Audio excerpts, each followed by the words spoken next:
Okay, today we're going to talk about units of measurement. In chemistry, we have to talk about different units of measurement. So, the English or imperial system is what you probably grew up talking about: ounces, pounds, feet, yards.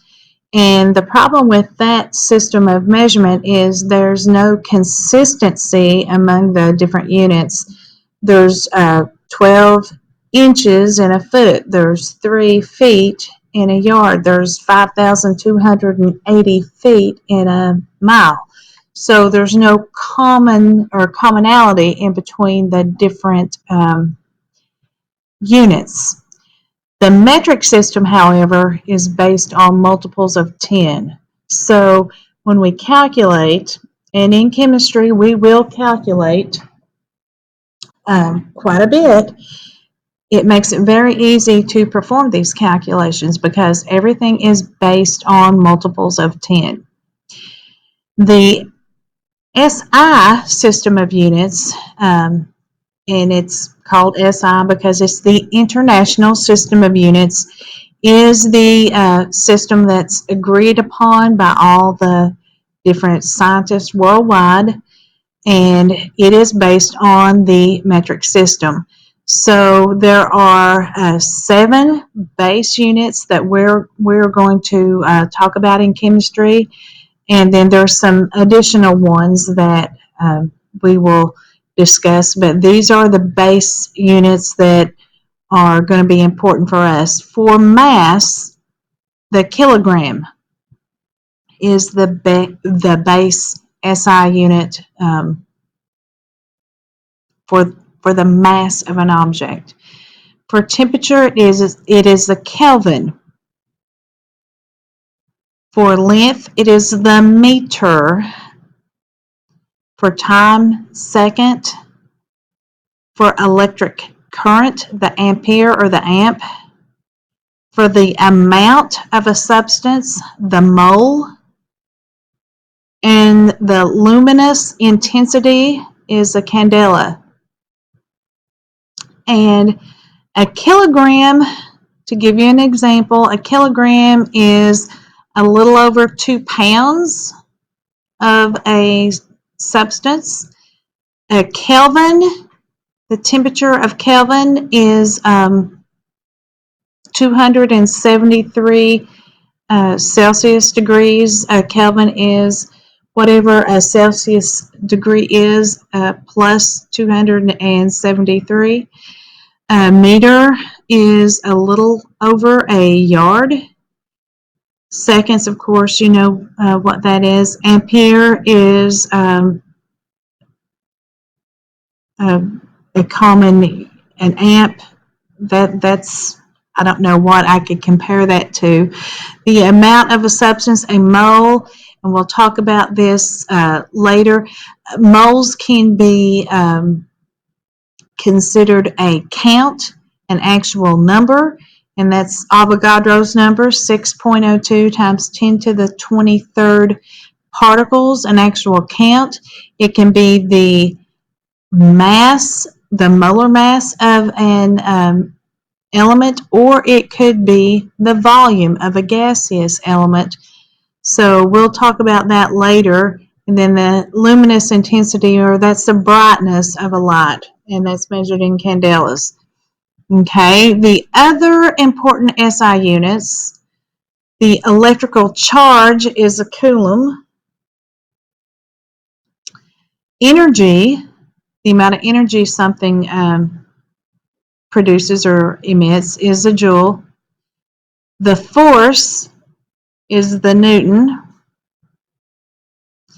The frequency is a hertz, and the frequency of a wave is how many times the wave cycles within a given amount of time.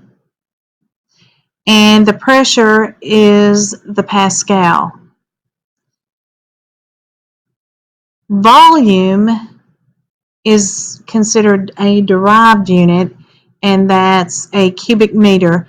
So a cubic meter would be the amount of volume that 1 meter times 1 meter times 1 meter takes up. So you can think of a cubic meter as about the volume of, say, a dishwasher, maybe, or a clothes dryer. That's about a cubic meter.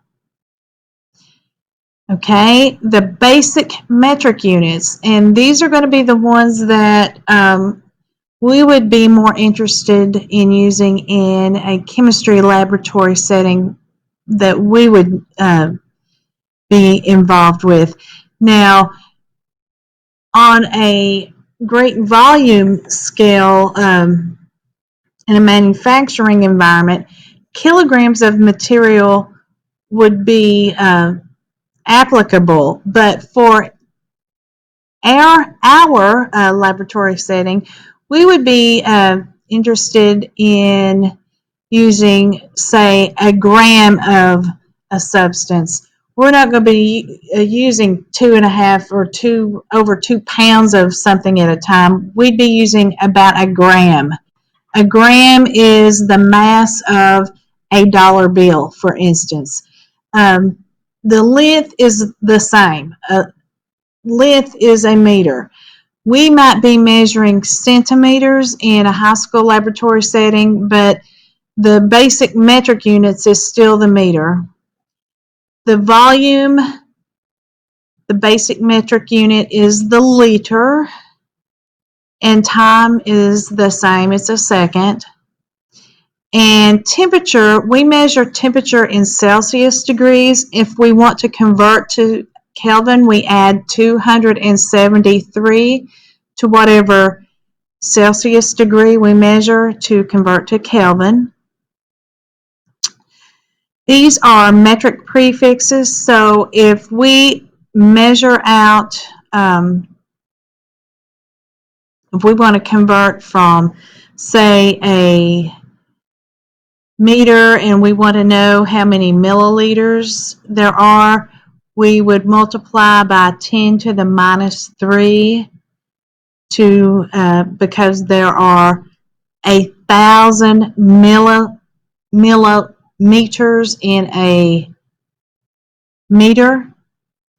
So there are going to be 1,000 little on a meter stick. There's going to be 1,000 little marks on a meter stick.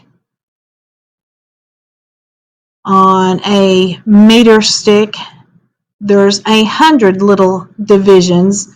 So we would multiply by 10 to the minus 2 power, and that would give us 100 centimeters in a meter. In a kilometer, we would multiply by 1,000. There are 1,000 meters in 1 kilometer.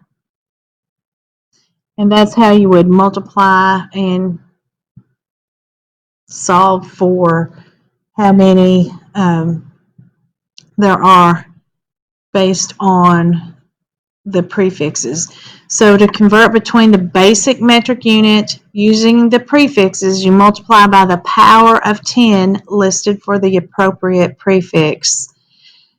And to convert between the Celsius and Kelvin temperatures, you just add 273 to your Celsius degrees.